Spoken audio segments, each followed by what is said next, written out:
Mapagpalang umaga sa lahat. Welcome sa ating Sunday online worship service. The Life Giver Christian Family Ministries, Inc.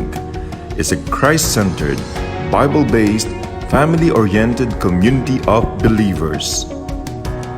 Worship with us online every Sunday 9 a.m. Sundan ang Facebook page, LCFM Church.org, para sa iba pa nating church activities and updates. Huwag nating kalimutan magpalakasan, magpanalanginan at mag-aral ng salita ng Diyos. Attend your life groups via online, through Zoom or Messenger. Contact your life group leaders for arrangements. God loves a cheerful giver. For your tithes and offerings, you may deposit via BDO or GCash to this account. Oops! Have a break! Midweek kantahan, panalanginan at pakikinig ng mensahe ng Diyos tuwing Wednesday, 8 p.m. Sana Friday na! Sa mga nagtatrabaho, ito ang madalas na nasasabi. Ito ay buhat na rin ng pagod sa weekday work at hassle sa biyahe papunta at pauwi ngayong quarantine. Kaya para tayo ay magpalakasan, manalangin at matuto, we invite all young adults to TGIF night. Oh, thank God, it's Friday night. Via FB Live or Zoom conference sa mga schedule na nakalista. Join the Lightline YAFB page to follow the updates.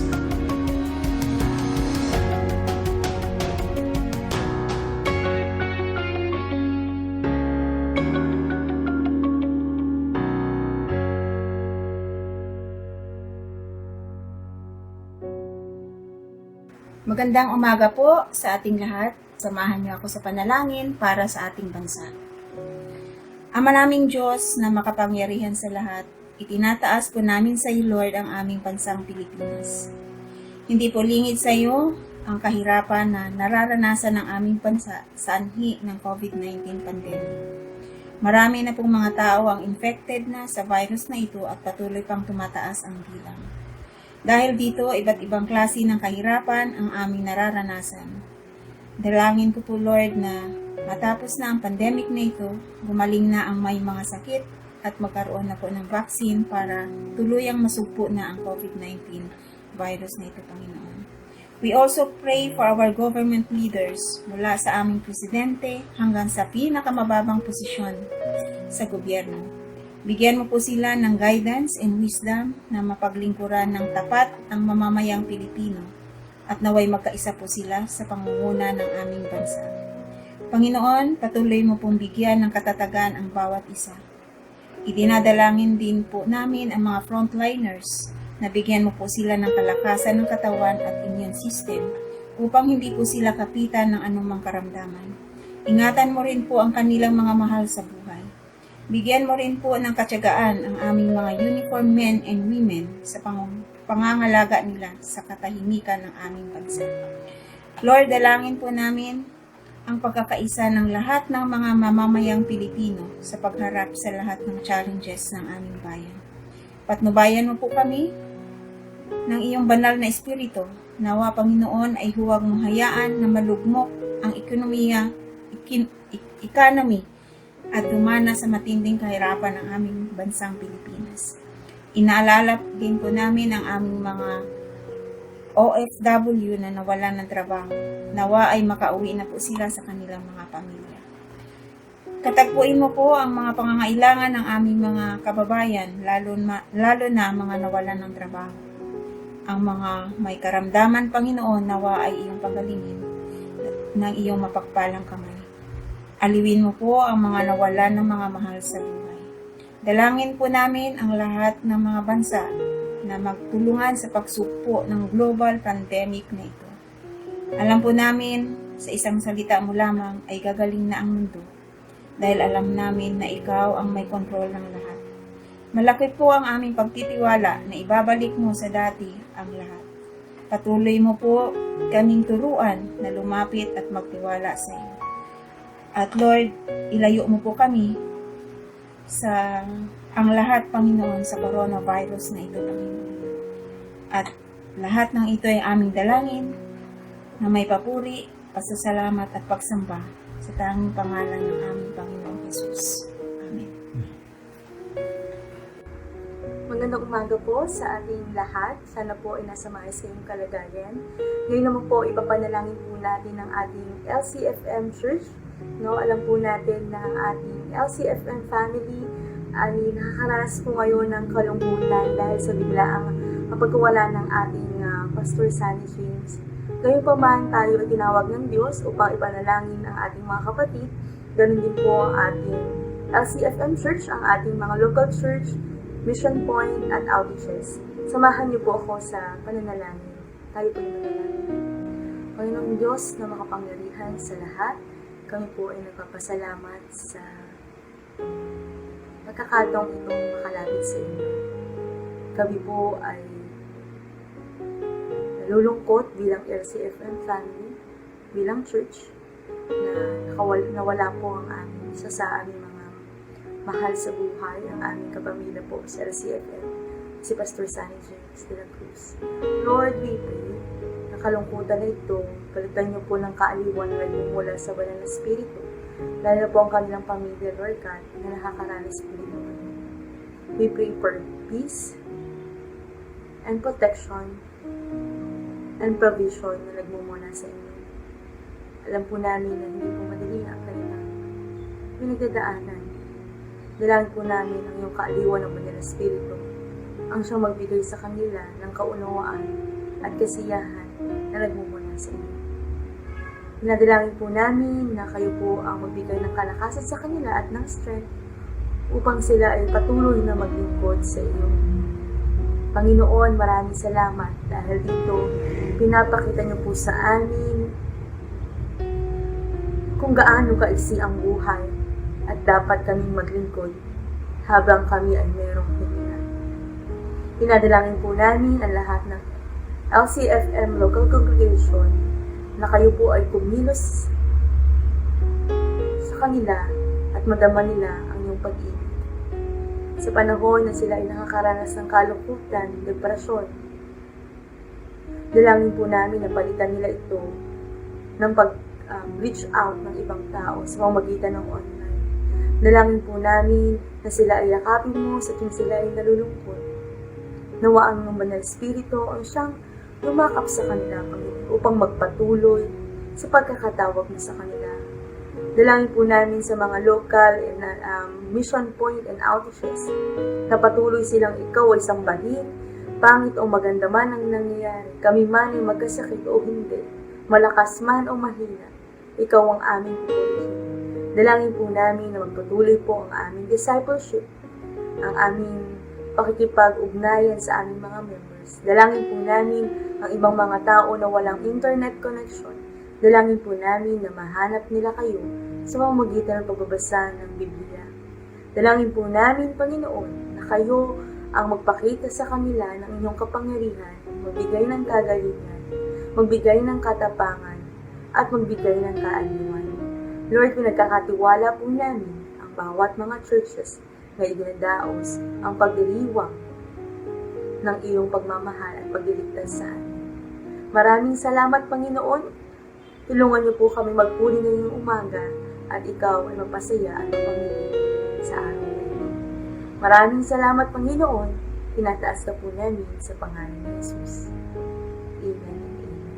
Ngayon po, tayong lahat ay mag-worship sa Panginoon. Ihanda po natin ang ating sarili at tayo po ay mag-awitan at makinig ng kanyang mga salita. Magandang umaga po.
Jesus be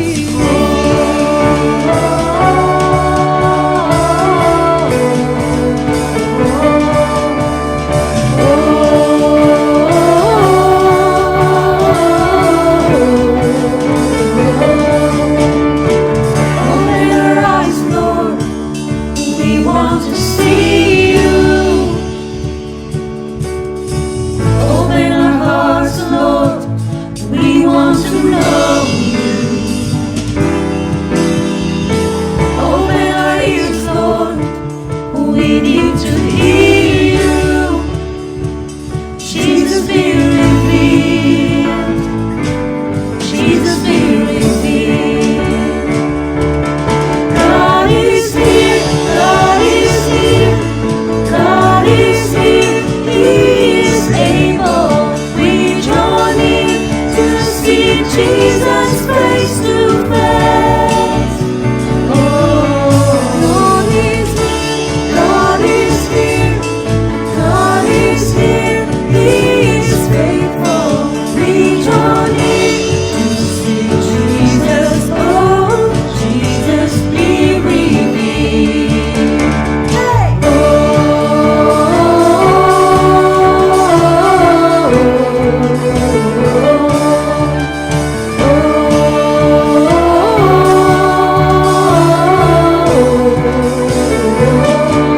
Open the gates, Lord.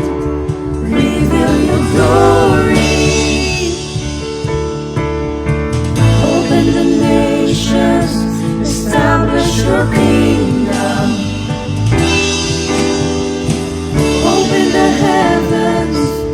Pour out your spirit. Jesus be revealed. Jesus be revealed. God is here. God is here.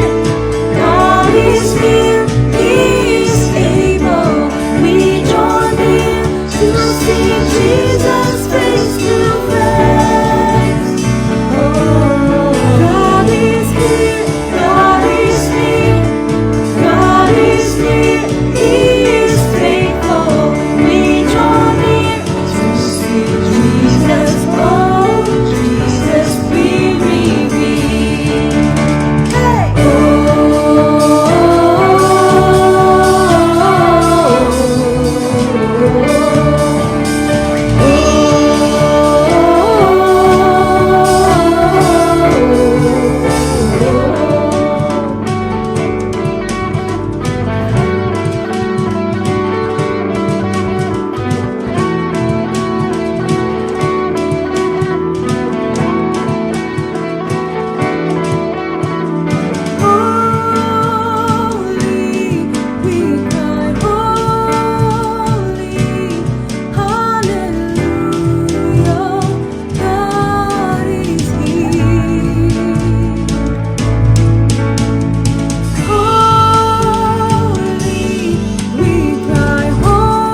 What gift of grace is Jesus my Redeemer?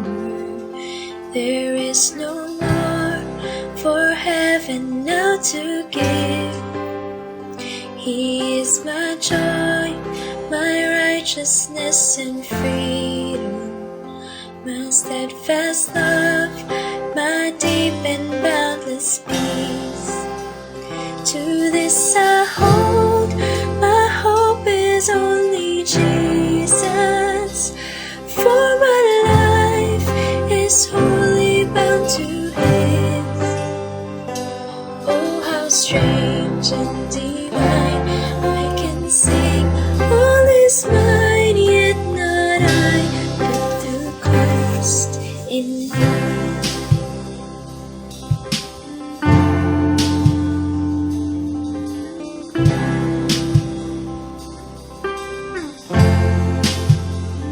The night is dark, but I am not forsaken, for by my side the Savior He will stay. I labor on in weakness and rejoicing, for in my need His power is displayed. To this I hold, my shepherd will defend me. Through the deepest valley He will lead. Oh, the night has been won, and I shall overcome, yet not I, but through Christ in me.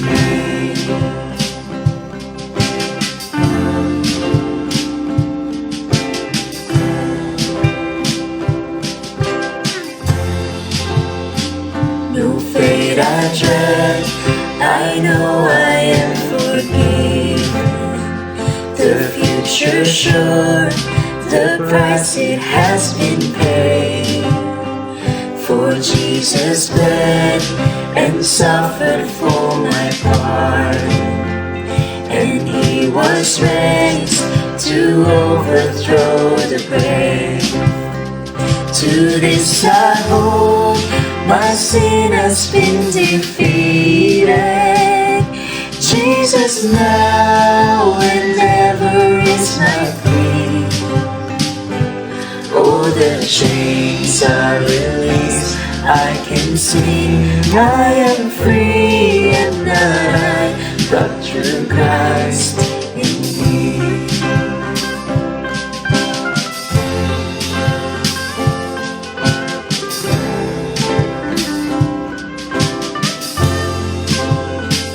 With every breath I long to follow Jesus, for He has said that He will bring me home. And day by day I know He will renew me, until I stand with joy before the throne. To this I hold, my hope is only Jesus. All the glory evermore to Him. When the race is complete, still my lips shall repeat, yet not I, but through Christ in me. To this I hold, my hope is only Jesus. All the glory evermore to Him.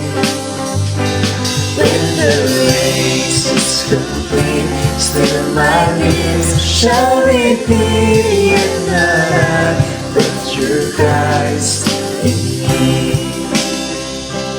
When the race is complete, still my lips shall repeat, yet not I, but through Christ in me. Yet not I, but through Christ in me. Yet not I, but through Christ in me.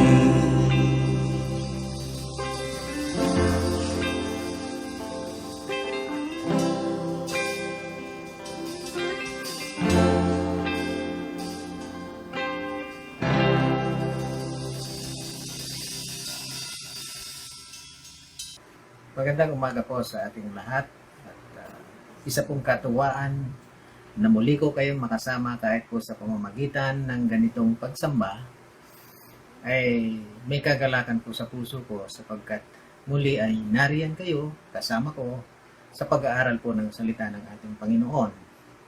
At alam po natin, the world is in great pain. People are anxious, suffering physically, mentally, without peace, lack of hope, depressed, at marami pa pong mga bagay na nagbibigay sa kanila ng kaguluhan.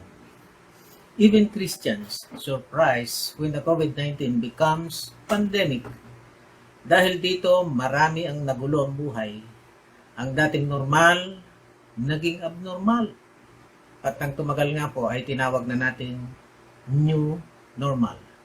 Lahat affected. Lahat maraming adjustment. Maging sa Christian life, naging magulo o maraming mga bagay na dapat i-consider, lalo na po sa ating paglilingkod. Hindi ho naging exempted maging ang mga Kristiyano. Dati, pagdating ng Sunday, ang buong pamilya pumupunta sa church, kasama ang mga anak, sumasamba. At doon nagaganap po yung physical worshiping, kumakanta, nananalangin, nagbabasa ng banal na kasulatan, at nagpupuri sa Diyos kasama ang mga banal ng Diyos sa kanilang fellowship.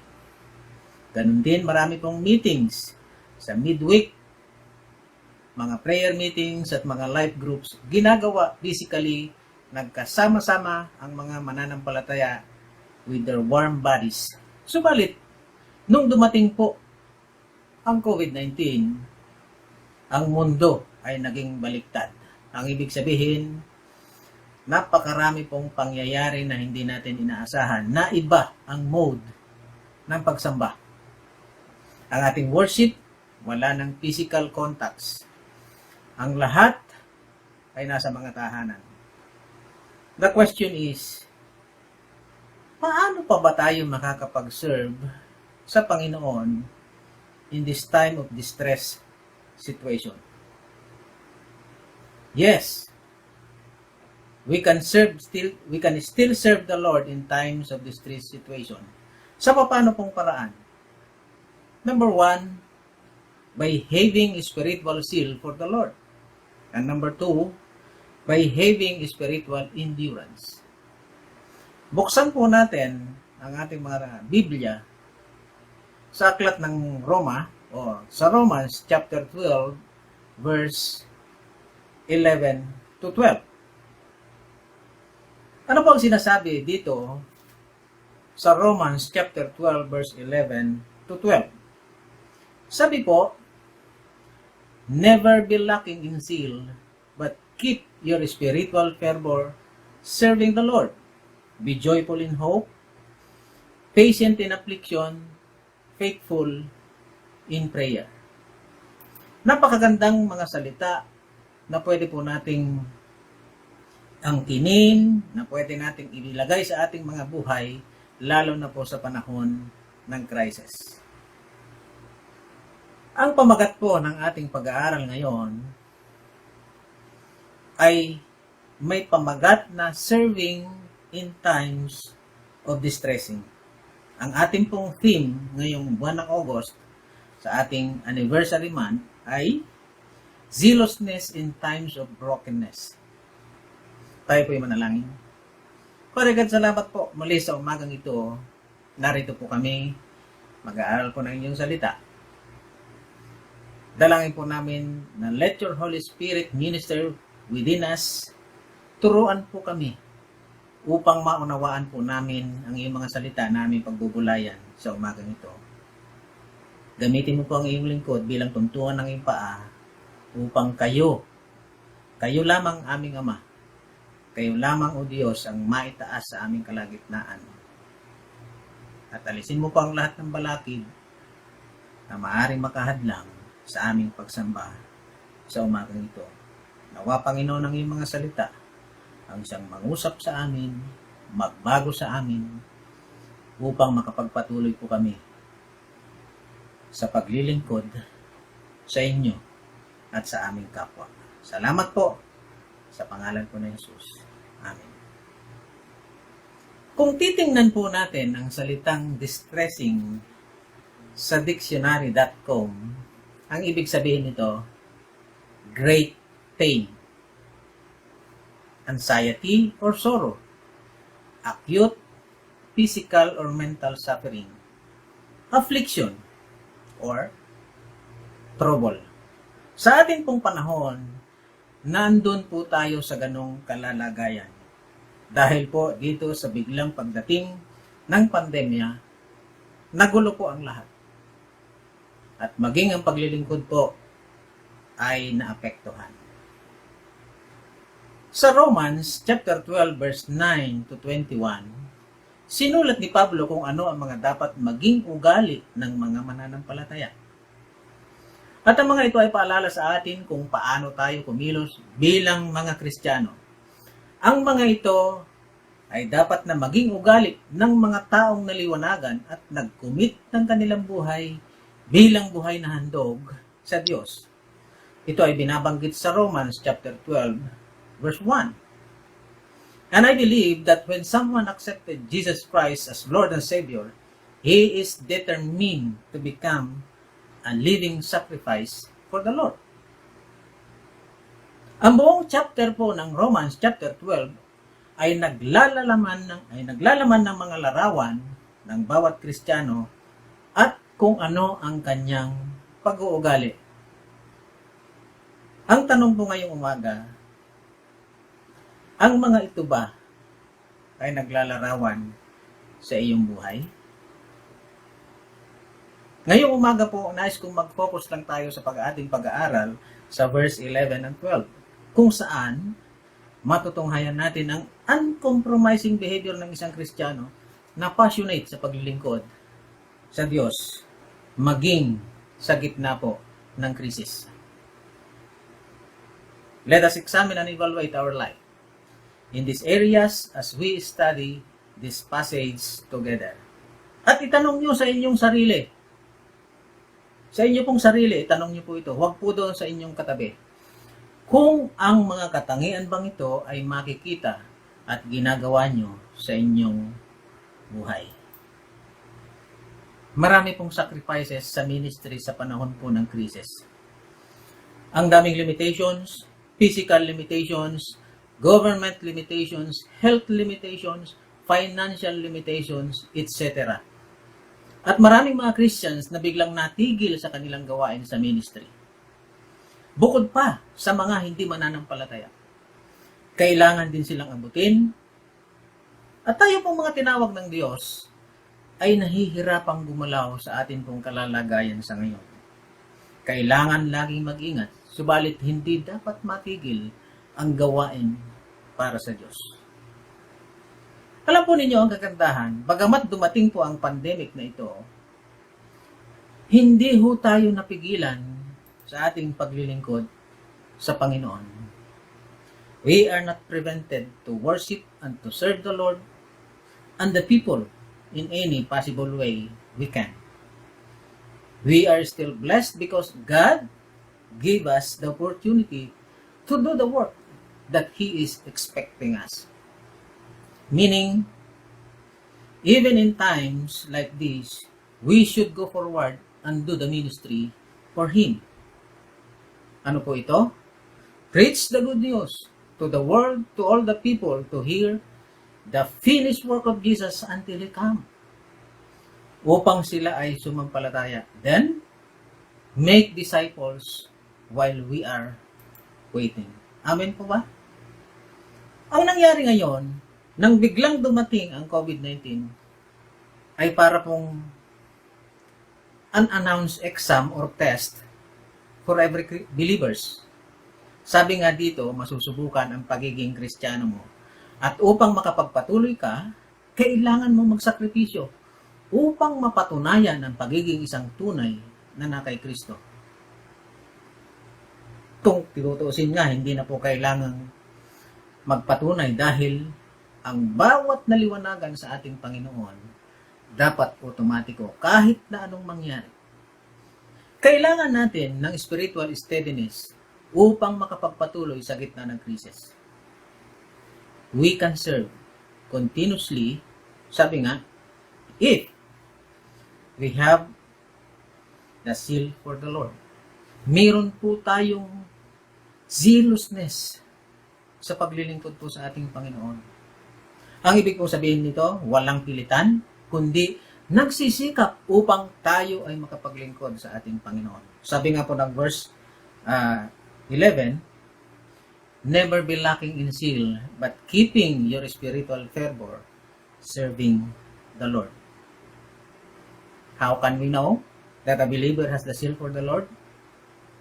Ano po ba yung mga palatandaan na siya ay mayroong zealousness sa ating Panginoon? Ano po, makikita natin yung tinatawag nating spiritual persistence. Sabi nga po sa unang parte ng ating talata, sa 11a, never be lacking in zeal. Ang ibig sabihin ho, hindi ka tinatamad sa paggawa o wala kang, kumbaga, panahon upang magtamad-tamaran sa business. Sabi nga po ito sa King James, not is slothful in business. The word zeal, ito po ang ibig sabihin ay diligence. Ibig sabihin, merong kang pagpapatuloy, may katyagaan, may eagerness, pagpupursigi, masigasig sa gawain. Kahit na po, merong mga krisis na nangyayari. Sabi nga, there's no room for laziness. Spiritual laziness is unacceptable to the Lord. On the job,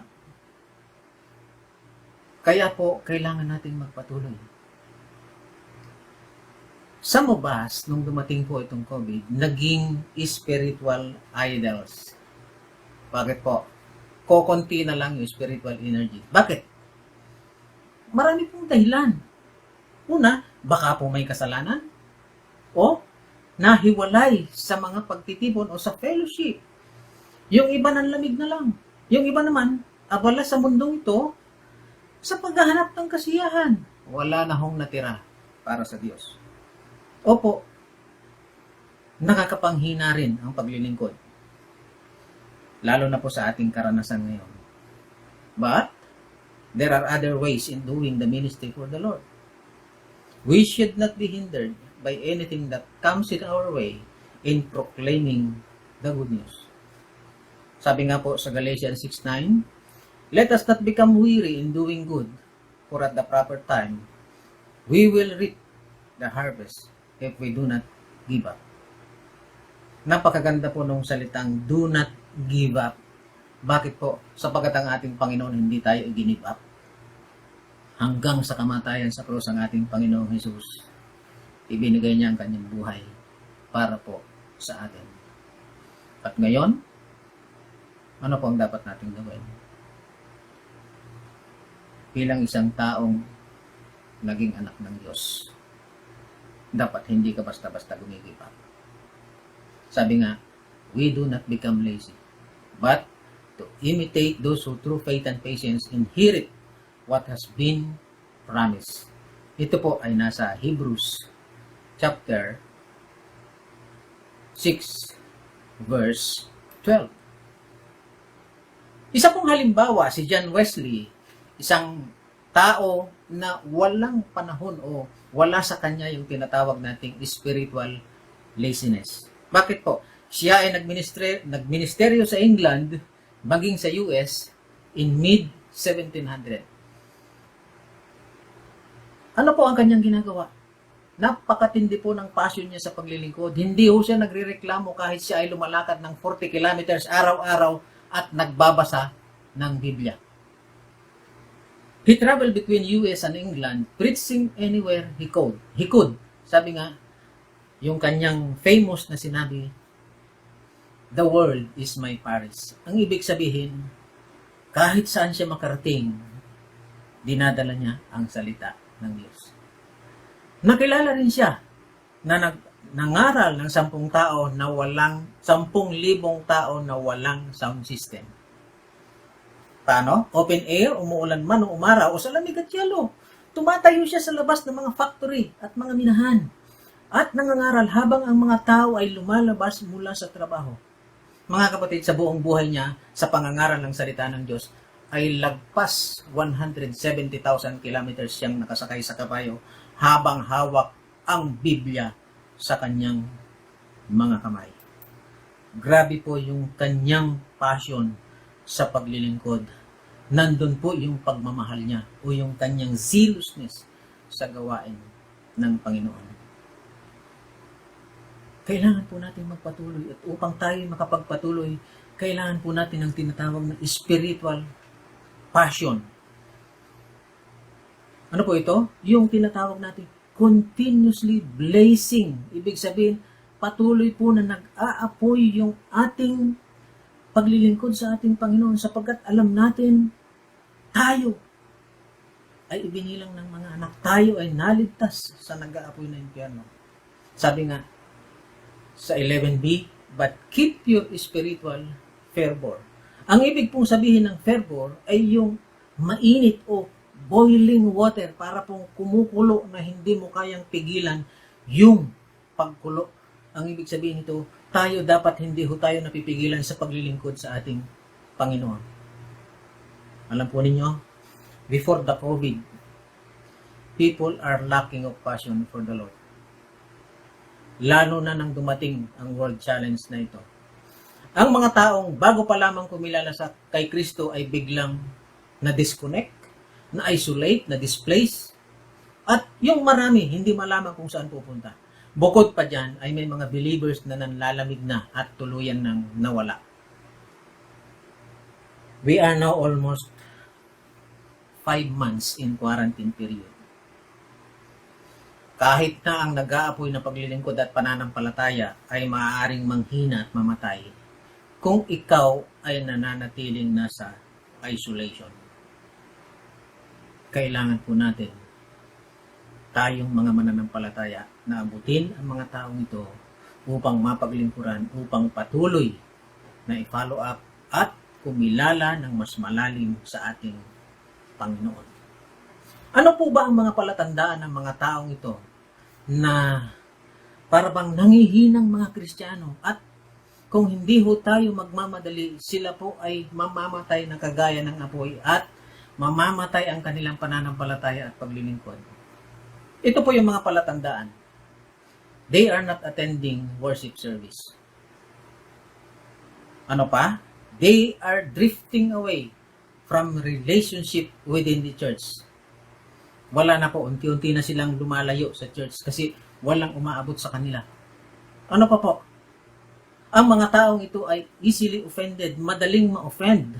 Kapag sinabihan mo, nagagalit ka agad. Pinipilosopo ka. Ano pa? Not giving treasures to the church o hindi na ho nag-iikapo at nag-offering. Ano pa? Losing the joy of serving. Wala na ho silang kagalakan sa paglilingkod. Okay lang mag-serve sila, okay lang hindi. Ganun po. Ano pa? Easily discouraged. Ang dali na po nilang mawalan ng pag-asa. Ano pa? Lack of peace. Mga kapatid, meron ba sa atin yan? Kayo lang ang makakasagot po yan. Ano po ibig sabihin nito? Wala na ho silang appetite sa Panginoon at sa gawain dito.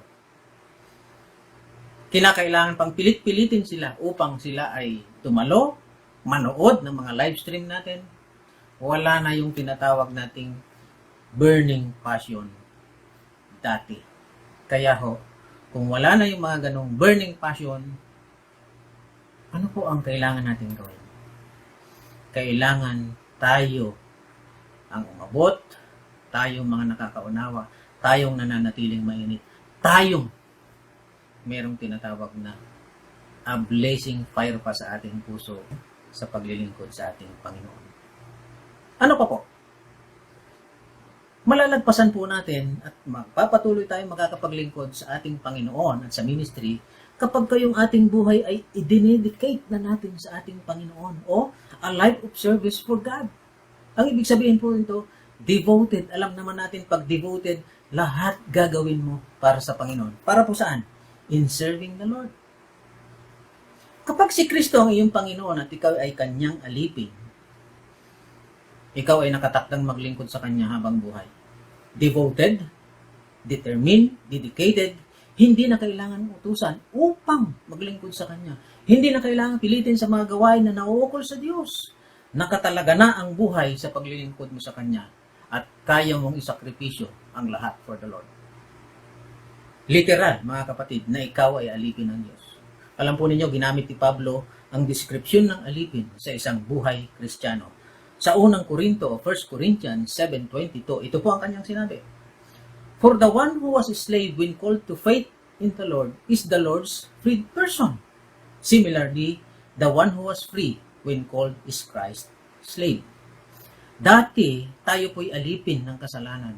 Subalit nung tinawag tayo sa paglilingkod o sa pananampalataya sa ating Panginoon, tayo ay isang malayang tao. Subalit, lumaya tayo sa kasalanan. Ang nangyari naman, tayo ay naging alipin ng ating Panginoon. In our service for the Lord, we are His bond servants. Kaya po, dapat po, kung kilala natin si Jesus Christ, ikaw ay joyful sa paglilingkod sa Kanya.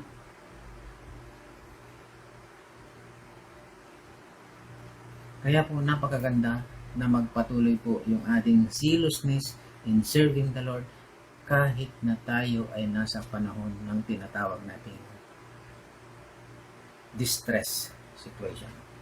Ikalawa, ano po ang kailangan natin upang makapagpatuloy tayo sa ating paglilingkod sa Panginoon at sa ating kapwa?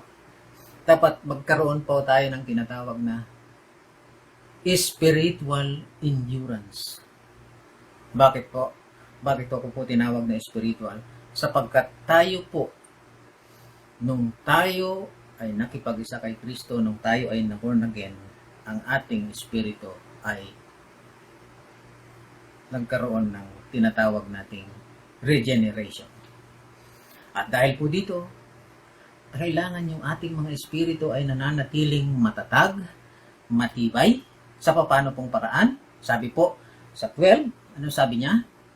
Be joyful in hope, patient in affliction, faithful in prayer.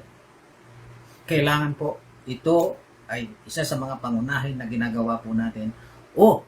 Ito na po yung ating nakasanayan.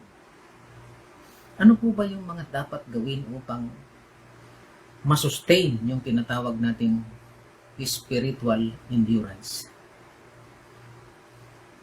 We must be joyful in our spiritual hope. Ano po ibig sabihin ito?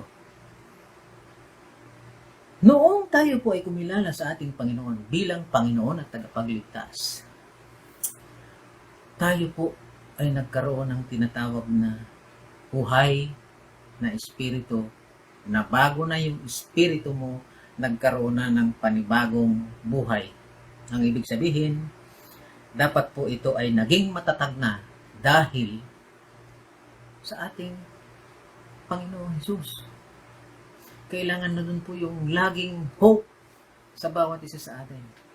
Sabi nga po, hope is a positive and effective spiritual practice with the power to pull us through difficult times. Ito pong pag-asang ito ang nagbibigay sa atin ng positibo at makabuluhan na kasanayan upang tayo po ay mahila at tayo po ay magpatuloy kahit po sa pamamagitan o kahit po sa gitna ng mga mahihirap na panahon. Kaya hindi ho dapat mawalan ng pag-asa. Sa halip habang nakikita mo ang mga ganitong nangyayari, ito pong nangyayari sa atin ngayon, ano po dapat ang gagawin mo? Dapat maging joyful ka. Bakit po? Sapagkat alam mong malapit nang dumating ang ating Panginoong Jesucristo. At alam natin, ang ating Panginoong Jesus, siya ang pag-asa ng lahat.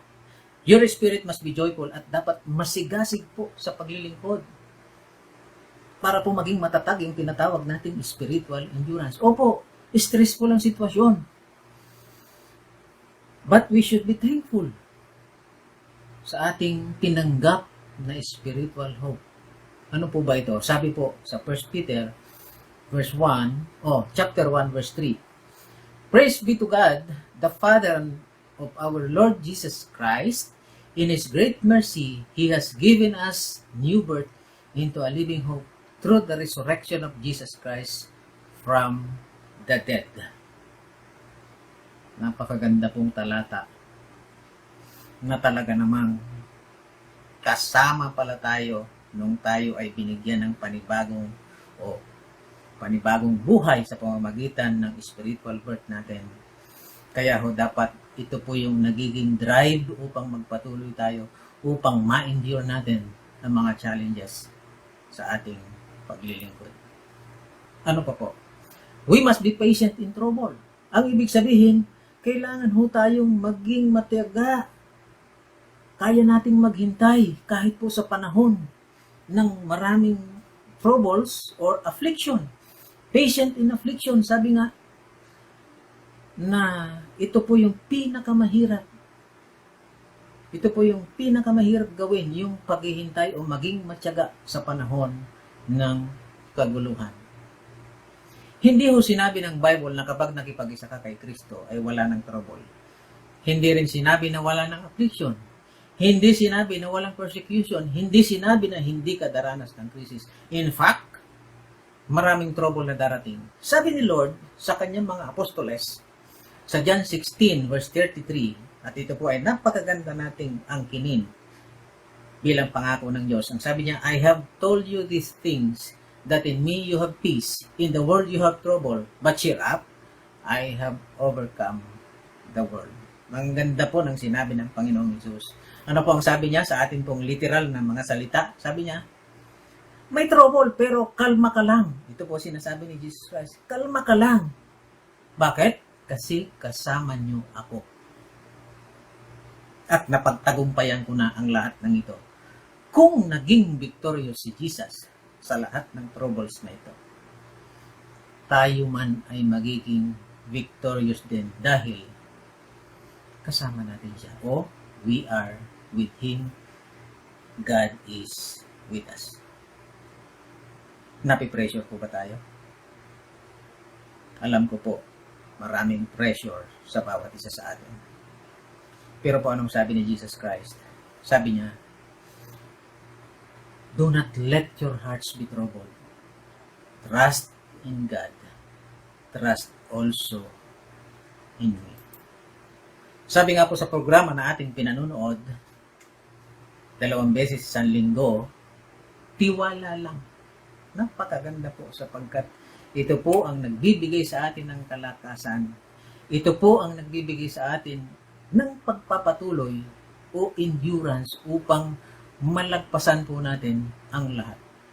Kaya po, kailangan natin gawin upang tayo po ay makapagpatuloy sa ating ginagawa. Makita ang zealousness natin sa paglilingkod sa Panginoon. Ano pa? We must be faithful in prayer. Sabi po sa 12C, faithful in prayer. Isang napakagandang sangkap upang tumatag, maging matibay sa panahon ng krisis.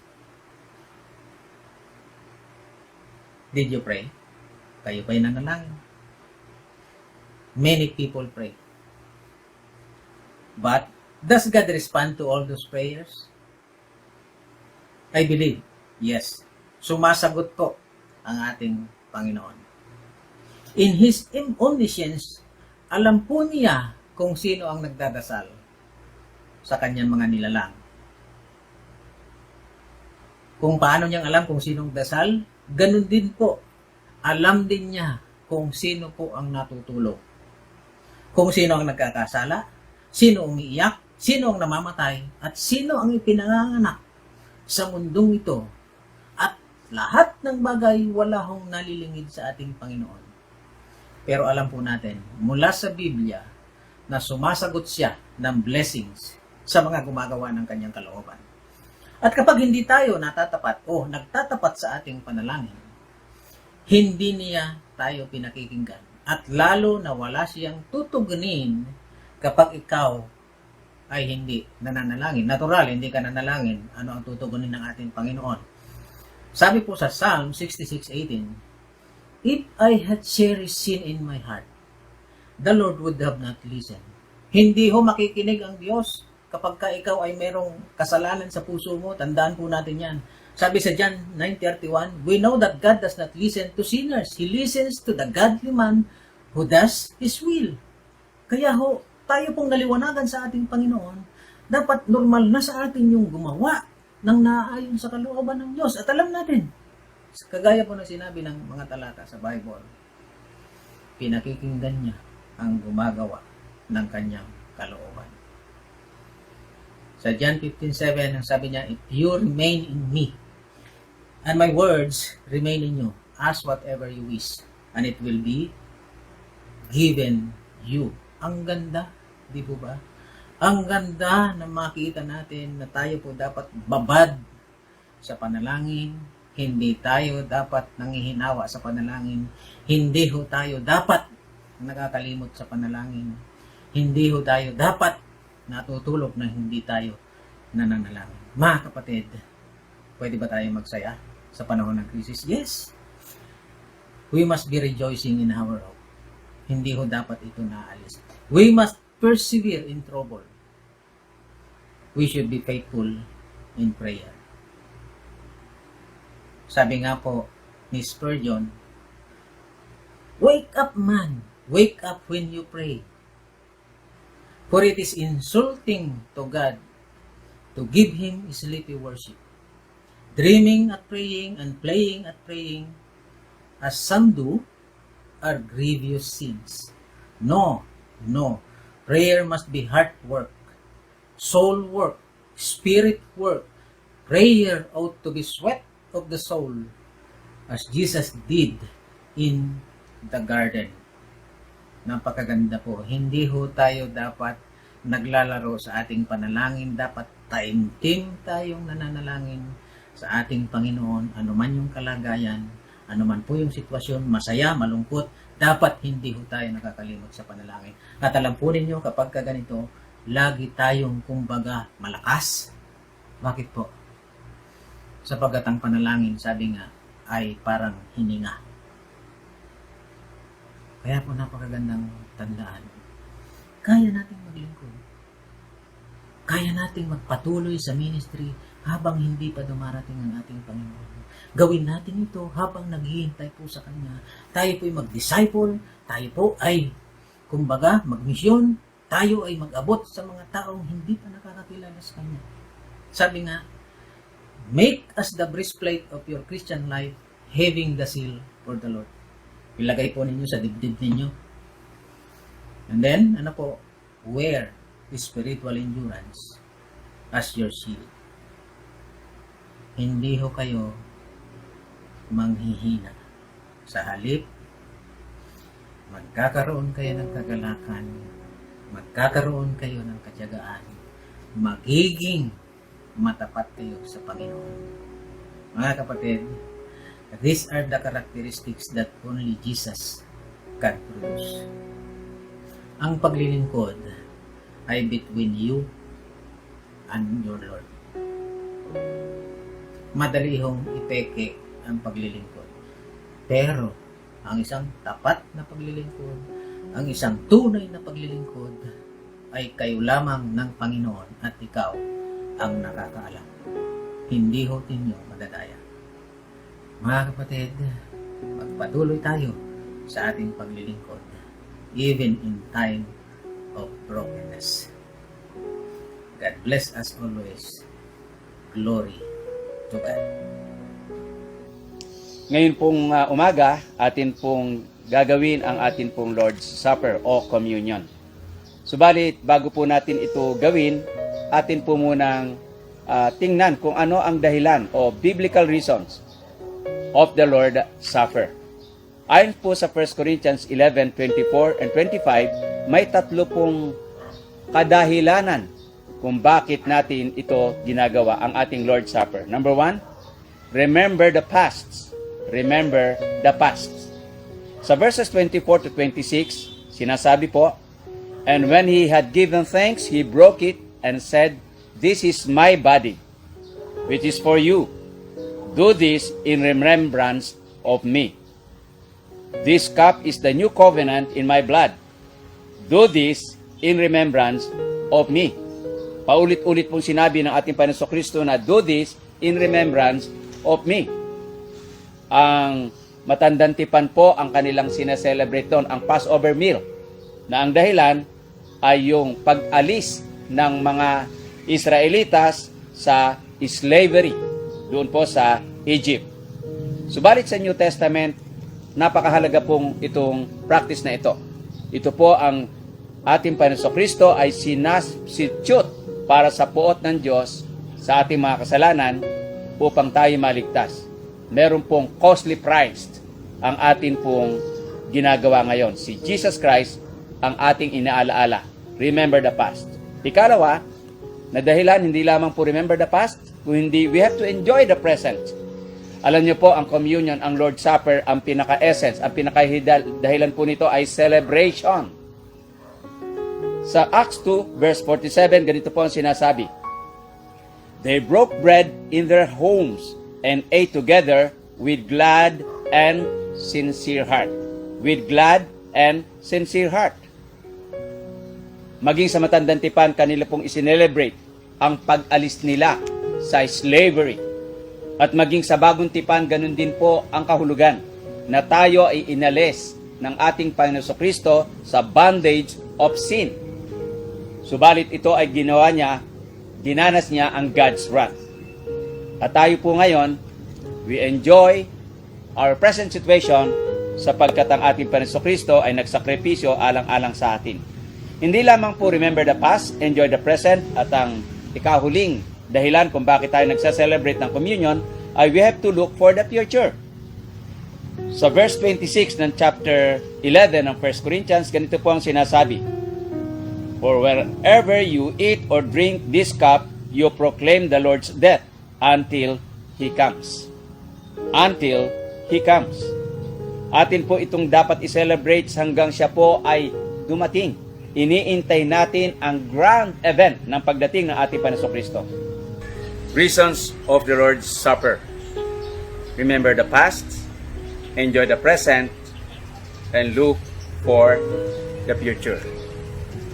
Nung ang ating Panginoon Kristo ay nag-celebrate ng communion, kumuha siya ng tinapay. At kanyang sinabi, "This is my body." Ito po'y larawan ng kanyang katawan na nabayubay para po sa atin. Kanin nyo ito. Kanin nyo na. Sa pag-aalaala sa akin. At hinawakan niya ang cup ng alak nung kanilang kapanahunan at sinabi niya, ito ang simbolo ng aking dugo. Inumin niyo ito sa pag-aalaala sa akin. Tayo po ay manalangin. Panginoon, salamat po sapagkat meron pong communion. Communion sapagkat kami po ay sama-samang nagse-celebrate nito sapagkat inaalaala po namin ang mga nakaraang pangyayari. Tinubos mo kami. At na-enjoy po namin ang present fellowship ng mga kapatiran. At amin pong iniintay ang iyong pagbabalik. Patnubayan mo po kami, Panginoon, habang iniintay namin ang pinakamagagandang okasyon na kami ay iyong kukunin na. Amen and Amen. Zealousness in times of brokenness. Serving in times of distressing moments sa atin pong buhay. Napaganda pong mensahe na atin pong narinig ngayong umaga. At nagbigay ang ating pastore kung paano tayo maglilingkod ng may kasigasigan kahit na po sa distressing moment. Una po, we have to have a zeal for the Lord and we have to have spiritual endurance. At sa ating po mga discussion group, narito po ang mga sumusunod na tanong. At kahit na po after ng ating worship service ay magkaroon po tayo ng discussion group upang ma-assimilate na mabuti ang salita po ng Panginoon. Number 1, What are the two qualities that we have to maintain in order to serve God even in times of distress? What are the two qualities that we have to maintain in order to serve God even in times of distress? Number 2, what are the 3 marks of zealousness in the Lord? What are the 3 marks of zealousness in the Lord? Number 3, what are the indicators of spiritual endurance? What are the indicators of spiritual endurance?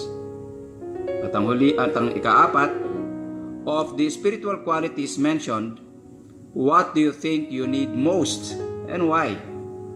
Of the spiritual qualities mentioned, what do you think you need most and why? At ang ika-5 at ang huli, how can we apply this in our life? How can we apply this in our life? Ang ating pong iglesia ay magkakaroon po ng ika-15 anibersaryo ng pagkakatatag. Sa Sunday na po ito. At ito po ay napakagandang gawain at alalahanin po natin ang goodness ng ating Panginoon. Medyo magkakaroon tayo ng konting overtime sa ating pong service sapagkat isa-celebrate po natin ang ika-15 taon ng ating pong anibersaryo. At kayo po'y mag-aya at upang maging mapakinabang din sa mga nakikinig ang kabutihan ng Panginoon na ginawa niya sa atin pong iglesia, sa Life Giver Christian Family Ministries. Isa pong malungkot na balita, ang ating pong pastor Sonny James, ang isa po sa ating head pastor, ay kinuha na po ng Panginoon. Pinagpahinga po na siya ng Panginoon. Kinuha po siya Friday. Nakapag-usap pa po kami ng Thursday. Umatin pa po siya ng meeting namin, ng pastoral meeting.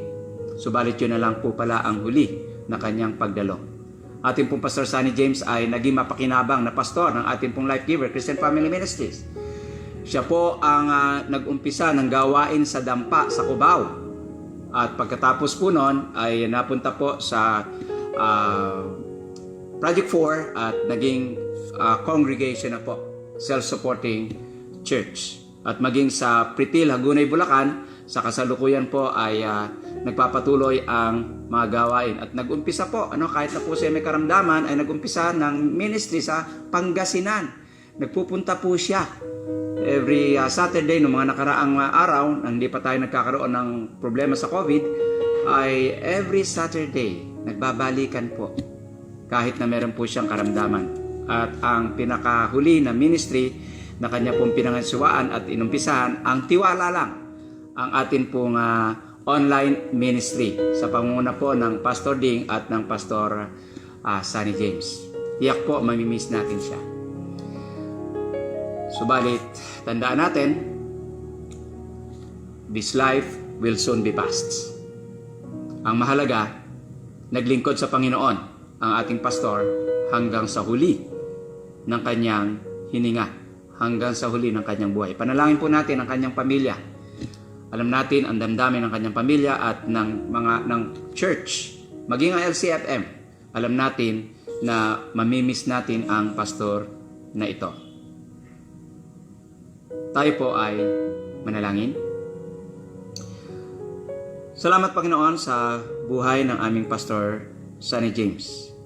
At tulungan mo po sa 2 gabi na amin pong gagawing pagsamba sa iyo sa aming memorial service, na gagawin, itulot mo na dumalo o makinig o mag-watch ang maraming mga anak mo upang bigyan namin ng papaparangalan yung anak na ito, Panginoon. Huwag mo pong pababayaan ang kanyang family. Huwag mo pong pababayaan ang kanyang ministry na iniwan. Itulot mo na ito ay magtuloy at marami pong sumunod na manggagawa dahilan sa halimbawa ng aming manggagawang ito. To Him who is able to keep you from stumbling and to present you before His glorious presence without fault and with great joy. To the only God, our Savior, be glory, majesty, power, and authority through Jesus Christ our Lord, before all ages, now and forevermore. Amen and amen.